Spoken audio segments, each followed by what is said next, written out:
I didn't find out about the baby shower until my daughter came home crying, asking why someone named Miss Kelsey was calling herself her new mommy. At first, I thought it was a misunderstanding. Kids mix up adults all the time, especially when they're being shuttled between divorced parents and stepfamilies. But then my son, who's only 8 and still believes Santa has a Gmail account, handed me a folded-up flyer he found in his dad's car.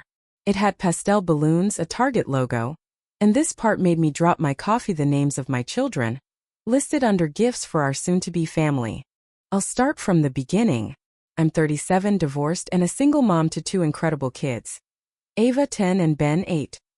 Their dad Mark and I split 5 years ago after I discovered he was cheating with a woman 10 years younger. She's now his wife. Her name is Kelsey.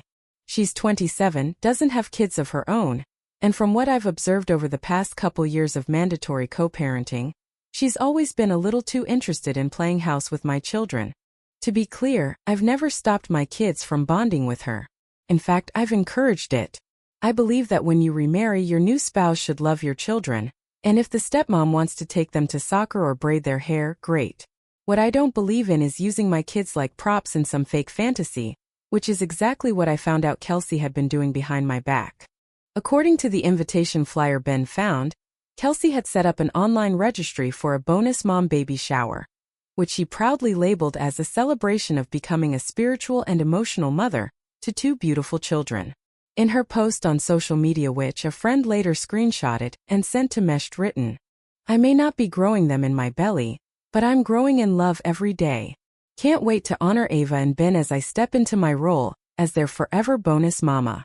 She even made a registry. I clicked the link. It was real. Diapers, toys, first family photo frames, custom Christmas stockings with her name next to theirs, even a mommy and me spa day voucher. The note under the spa day said, "A bonding day for me and my littles before school starts." I felt my face burning. Not only was she pretending to be their mother, she was monetizing it. Now, I know how the internet works.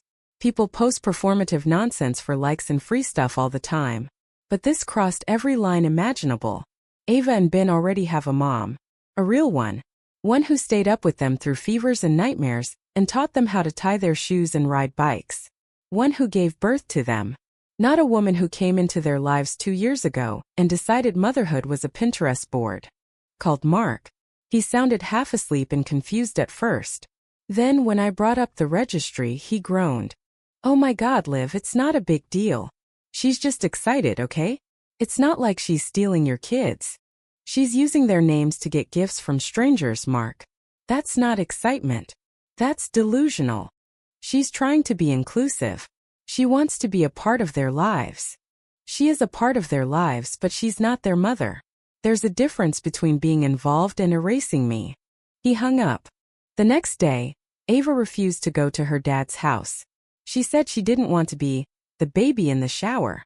When I asked what that meant, she said Kelsey had been having her practice walking down the hallway with a bouquet, like a flower girl, and told her that she and Ben would each get a special robe to wear while guests watched them open gifts. I was horrified. I tried calling Kelsey directly. She didn't pick up. I texted her a long message explaining that I didn't give her permission to use the kids' names for any kind of party or online registry, and that doing so was wildly inappropriate. Her response: "I'm sorry you feel that way. This is about celebrating love, not division. If you can't support that, maybe you need to look inward." My hands were shaking. I posted anonymously on a parenting forum, asking if I was overreacting. The responses were overwhelmingly on my side. Some even suggested legal action, citing impersonation, emotional harm, and misuse of the children's identities online. That's when I realized I needed to do more than just seethe in silence. I took screenshots of the registry and her social media posts, then contacted a family lawyer. I didn't want to escalate, but I also didn't want this to spiral. If she was comfortable pretending she was their mom now, what would happen in a few years? School forms? Medical decisions? Public photos labeled my kids? A week later, the twist came not from Kelsey, but from someone I never expected. Her older sister, Rachel. Rachel found my Facebook and messaged me, completely out of the blue. "Hi, I know this is random, but I'm Kelsey's sister. I saw what she posted and I'm mortified."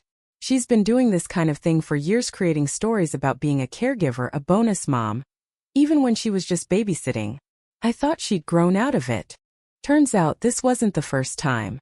In college, Kelsey had fabricated being a godmother to a coworker's baby and asked friends to bring gifts to support her godparent journey. Her roommate at the time called it emotional cosplay. Rachel told me she'd already tried to talk Kelsey out of the baby shower but was ignored. She lives in this fantasy where being seen as a mother makes her feel valuable. But she doesn't see how it hurts people, especially the real mothers. I didn't know whether to scream or cry. The baby shower was scheduled for the following weekend. I wasn't invited, of course, but Ava and Ben were. The RSVP had them listed as guests of honor. I decided to do something no one expected. I showed up. The baby shower was at a cozy little event space downtown. The kind of place people rent for bridal teas or boho brunches. Outside, a white sign trimmed in fake eucalyptus read, "Welcome to Kelsey's bonus mom baby shower celebrating Ava and Ben." I nearly turned around. My hands were sweating, my heart pounding. But I took a breath and stepped inside. The room was pastel madness. Rose gold balloons hovered in clusters, and the walls were lined with photos of Ava and Ben, pictures I had taken. Pictures pulled from my old Facebook albums. Ava on her first day of kindergarten, Ben asleep with his favorite stuffed elephant, both of them at a pumpkin patch 2 years ago with me cropped out of the frame. And in the center of it all was Kelsey, wearing a soft pink dress, a floral crown, and a sash that read "Mommy-to-be of the heart." She looked up and saw me, blinking in disbelief. A small crowd turned to look too, mostly women I didn't recognize, all holding mimosas, wearing pastel sweaters, standing in front of a table piled with gift bags marked for Ava and for Ben. She walked up to me slowly, smile strained. "Olivia, what are you doing here?" I stared at her. I could ask you the same. If this is just a little event to celebrate. Using my kids to ask people for gifts? Using my photos without permission? Parading them like props? What do you think this is, Kelsey? A Hallmark audition? Her smile dropped. "Please don't do this here." "Oh, I'm doing it. Right here. In front of all these people who came thinking you were becoming a mother." The room had fallen into a hush. One of the guests, a blonde woman with a camera, whispered to another, "Wait, that's their real mom?" I turned to the crowd. "Just so everyone knows, Kelsey is not pregnant. She is not adopting. She is not a legal guardian. The kids she's celebrating today, they have a mom. Me. And I didn't approve of this. I didn't even know it was happening until my daughter came home crying." Some of the guests looked shocked. Others visibly uncomfortable. A couple actually had the decency to put their gifts back in their bags. Kelsey stepped forward, her voice rising in pitch. "You're ruining something beautiful. You're jealous because they love me." I laughed. I couldn't help it. Jealous? You're holding a baby shower for children that already exist, children you didn't give birth to, haven't raised, and barely know beyond alternating weekends. One of the older women, Kelsey's aunt, I would learn later, interrupted. "Sweetheart, this wasn't about replacing you. It was meant to honor Kelsey's commitment to your kids." I turned to her. Then maybe next time she can show that commitment by supporting their real milestones. School plays. Soccer games. Not this. I left before I completely lost it. But not before taking down every single photo of my kids on display. I stuffed them in my tote bag while Kelsey just stood there frozen. Tears welling in her eyes but not falling. I didn't trust those tears anymore. Not from someone who could smile for a camera while pretending to be their mother. Later that day, Mark called. Again. "She's devastated," he said flatly. "She should be. You embarrassed her in front of her friends. She humiliated me in front of the internet, and more importantly, she used our kids to do it." There was silence on the line. "You didn't stop her, Mark. You let this happen." I didn't know it would go that far. "Then maybe next time pay attention. Because if this happens again, I will take legal action. I already spoke to a lawyer." He hung up again. The fallout came fast.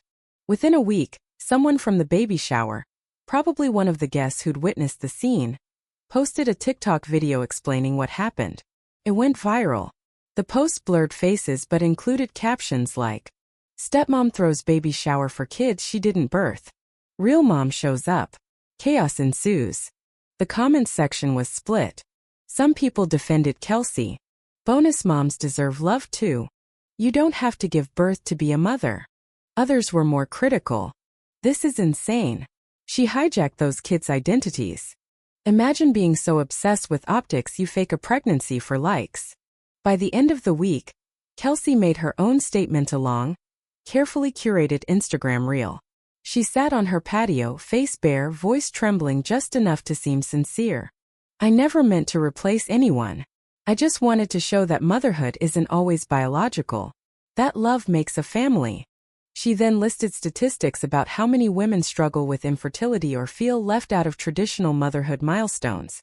As someone who may never have children of my own, I just wanted to celebrate what love I do have. I'm sorry if that hurt anyone. It was all dressed up in self-victimization, but buried between the lines was a refusal to take real responsibility.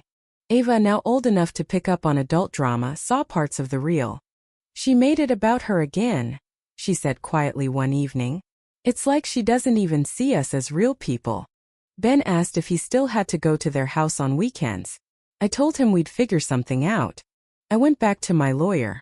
We petitioned to limit Kelsey's contact with the kids unless supervised. It wasn't a custody change. Mark still had his rights, but it forced a formal conversation about boundaries. About how our kids weren't accessories for someone else's grief or image management. A month passed. Then came the second twist. One afternoon, Rachel, the sister, messaged me again. This time with screenshots. Apparently, Kelsey had joined a private Facebook group for non-traditional moms, and posted anonymously asking if anyone had legally challenged a biological mom's title before. She wrote, "My stepkids call their mom mommy, but I feel like I deserve that too. Has anyone ever pushed for shared naming rights?" Shared naming rights. Like motherhood was a trademark. That was the moment I stopped giving Kelsey the benefit of the doubt. This wasn't just a woman playing pretend. It was a woman building a narrative step by step, with more audacity each time, hoping no one would notice until it was too late. And she wasn't going to stop unless I made her. So I took everything to court. Screenshots, emails, photos, testimonies. Even Rachel agreed to write a statement. It wasn't a criminal case, but it was enough to push for a restraining order preventing Kelsey from using the children's names or likenesses online without permission. And though Mark tried to stall, once the documents were filed, he saw the writing on the wall. At the final mediation, he apologized. Sort of. "I didn't think it would get this out of hand," he said. I didn't respond, because deep down I knew he did think it was weird. He just didn't want to deal with it. Kelsey wasn't present. Her lawyer spoke for her. The terms were clear. No photos. No name usage. No emotional manipulation framed as celebration. After the hearing, I took Ava and Ben out for ice cream. They asked if things were over now. I told them the truth. Things like this don't always end cleanly. But what matters is no one gets to rewrite your story. Not even the grown-ups.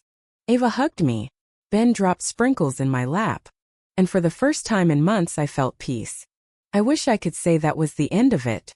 That after court and conditions and all the uncomfortable truths being dragged into the light, everyone just learned their lesson and moved on. But people like Kelsey don't move on. They pivot. About 3 weeks after the court's ruling, I got a call from the school. The principal, Mr. Danner, a quiet, polite man with an unfortunate tendency to over-explain everything, sounded nervous. "Hi, Miss Calloway. I wanted to run something by you that came up in our PDA sign-up forms." I frowned. "Okay. Well," he hesitated. "We received duplicate submissions for the room mom volunteer role for both Ava's and Ben's classes." "Duplicate how?" "One form came from you. The other listed Kelsey Myers, your ex-husband's wifey, as their primary maternal contact." I closed my eyes. "Are you kidding me?" "She even submitted background check forms," he added. It seemed unusual, given the context I'm aware of, so I wanted to check directly before proceeding. I thanked him and told him I'd take care of it. Then I called Mark again. "Are you seriously letting her do this?" I asked. "What?" "I didn't know she signed up." "Mark." "She filled out forms saying she's their primary maternal contact." "That's not a misunderstanding." That's a direct violation of the court's agreement. And it's fraud. He paused. She probably thought. No. She didn't think anything. She knows exactly what she's doing. I hung up and forwarded the school's documents to my lawyer. We sent a formal cease and desist letter within 24 hours. The school removed Kelsey from all volunteer roles and flagged her name in their system. But the damage was psychological more than anything. Ava started sleeping with the door locked. She told me she didn't want anyone else pretending to be her mom. Ben started having nightmares again. Something we hadn't dealt with in years. When I asked what they were about, he said quietly, "It's like she's trying to move into our life and push you out." That broke me. I sat in my bedroom that night staring at the wall, trying to understand how a grown woman who was not abused, not traumatized, not desperate for survival could still find it in herself to hijack someone else's motherhood, as if it were just a story she liked more than her own. I ended up talking to Rachel again. She wasn't surprised. "She did this when we were teenagers," Rachel said. "She used to lie about being adopted, so she could make up a tragic backstory and get attention from friends. She even faked having a baby in high school once. Told people she had a miscarriage, so she wouldn't have to explain why the baby never existed." My jaw tightened. "She's unwell." "Yeah," Rachel agreed. "But she's also terrifyingly good at manipulating sympathy." I asked Rachel why she wasn't closer to her sister. She hesitated. "I loved her once," she said. "But after a while, it becomes impossible to be around someone who uses love as a costume." Those words haunted me for days. Weeks passed. The school year began. Mark kept a low profile. Kelsey all but disappeared from the kids' lives, at least for the time being. But one night I received a notification on my phone. New post tagged with "Bonus Mom Love." It was a photo of a pair of tiny baby shoes on a windowsill. The caption read, "Some things grow in the heart before they ever grow in the womb. Manifesting motherhood, bonus mom forever." The comments were a parade of affirmations. "You're gonna be an amazing mama someday. Those kids are lucky to have you. Blood doesn't make a mother, love does." And still not a word about the mother who actually brought them into this world. I clicked away, shut my phone off, and lay in the dark. I didn't cry. I didn't scream. I just breathed. Because here's the truth. I cannot control how Kelsey sees herself. I cannot control what she posts, or how she bends reality until it snaps. What I can control, what I will protect until my last breath, is how my kids understand their story. Their truth. Their home. One afternoon, Ava came into the kitchen with a question. "Mom, do I have to call her anything?" I looked up from chopping vegetables. "What do you mean?" "She keeps trying to get me to call her Mama K. She says it sounds fun. But I don't want to." I put the knife down. "You don't have to call her anything you're not comfortable with. What if she gets mad? She can feel however she wants. But your name for someone is yours. No one gets to choose it for you." Ava nodded slowly. Then she smiled. "What if I just call her Kelsey?" "That works." Ben chimed in from the living room. "Can I call her the pretend lady?" I laughed for the first time in days. Let's maybe keep that one in our heads. That night after bedtime, I pulled out a journal I'd started back when Ava was born. I hadn't written in it in years, but I felt compelled. I wrote, "You are loved, not because someone calls you theirs, but because you already belong, because you are mine, and because I will never let anyone rewrite that." The final twist in all this? A friend texted me out of the blue with a job listing from a local parenting blog, looking for guest contributors. They were seeking real moms with real stories. She said I should write something. So I did. I didn't name names. I didn't throw punches. I just told the truth. About how motherhood isn't a performance. About how boundaries matter. About how sometimes the scariest people aren't the ones who want to hurt your children, but the ones who want to absorb them, who want to become them by proxy. The post went viral. Thousands of comments. Emails. Stories from other women who dealt with the same. My ex's girlfriend made my kid call her mom after only 2 months. My stepmom threw me a second birthday because she missed my real one. Thank you for speaking up. I thought I was crazy. I wasn't crazy. I was a mother fighting for her name. And I wasn't alone. A few months passed. For once things were quiet. The silence didn't feel ominous, it felt earned. Ava and Ben seemed lighter. They laughed more. They bickered less. Sometimes I'd catch them whispering together in the living room, building elaborate stories out of Lego bricks or sketching comics on printer paper, the way only kids who feel safe can do. Kelsey faded from their conversation. She faded from mine too. One Sunday afternoon, I dropped the kids off at Mark's. Kelsey didn't come to the door. Mark was polite but distant, like someone who had finally realized just how far things had spiraled and didn't know how to fix it. He asked if I had a minute to talk, but I told him it wasn't necessary, not out of anger, but because I genuinely had nothing left to say to him. I had already said everything that needed saying. The rest was up to him. Later that night, I found a letter in my mailbox. No return address. Just my name on the envelope in unfamiliar handwriting. Inside, a folded piece of ivory cardstock. Olivia, I've been seeing a therapist. I know that probably doesn't mean much to you, but I'm trying. I wanted to explain myself, but then I realized you probably don't want or need my explanations. So instead, I'll just say this. I'm sorry.